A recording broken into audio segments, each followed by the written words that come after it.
మిత్రులారా, ఈ ఉదయకాల దైవ ధ్యానమునకు స్వాగతం. దేవుని పరిశుద్ధ వాక్య భాగంలో నుండి ఆదికాండము 13వ అధ్యాయం 4వ వచనాన్ని చదువుకుని దేవుని వాక్యమును ధ్యానము చేద్దాం. తాను మొదట బలిపీఠము కట్టిన చోట చేరెను. అక్కడ అబ్రహాము యెహోవా నామమున ప్రార్థన చేసెను. దేవుడి పరిశుద్ధ వాక్య భాగమును మన వినికిడిలో ఆశీర్వదించునుగాక. ఆమేన్.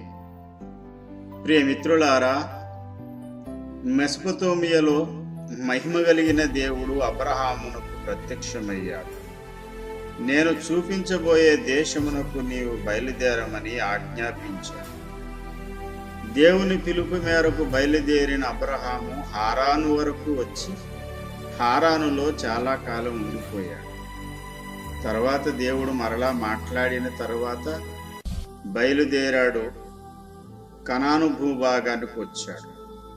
కనానులో అతడు బలిపీఠం కట్టి దేవుని నామమున ప్రార్థన చేశాడు. అక్కడ నుండి బేతేలునకు హాయికిని మధ్యలో మరలా గుడారం వేసి అక్కడ బలిపీఠం కట్టి దేవుని నామమున ప్రార్థన చేశాడు. అక్కడి నుండి ముందుకు సాగి ఐగుప్తు దేశానికి వెళ్ళాడు. దేవుని యొక్క ప్రణాళికకు వ్యతిరేకంగా ఉన్న ప్రదేశంలో కాపురం ఉన్నాడు. దేవుడు పిలిచింది కనాను దేశానికే తప్ప ఐగుప్తుకు కాదు.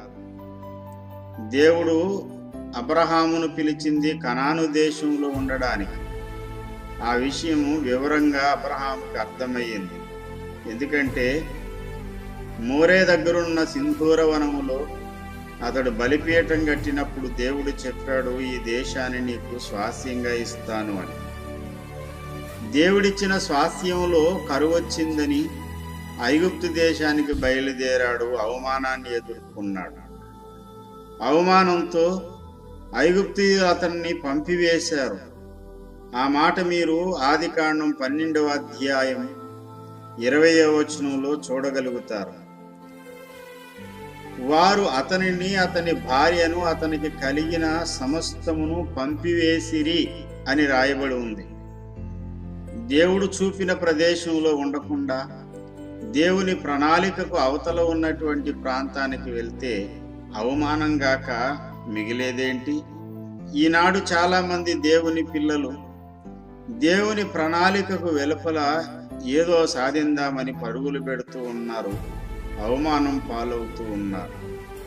దేవుని ప్రణాళికకు, దేవుని యొక్క చిత్తానికి వ్యతిరేకంగా బయలుదేరితే కలిగే అవమానాలు అనుభవిస్తున్నటువంటి వారెందరో ఉన్నారు ఈనాడు. ప్రియమిత్రులారా, అబ్రహాము మరలా కనాను దేశంలోనికి వచ్చాడు. ఎక్కడ మొదట బలిపీఠం కట్టాడో అక్కడికే వచ్చాడు.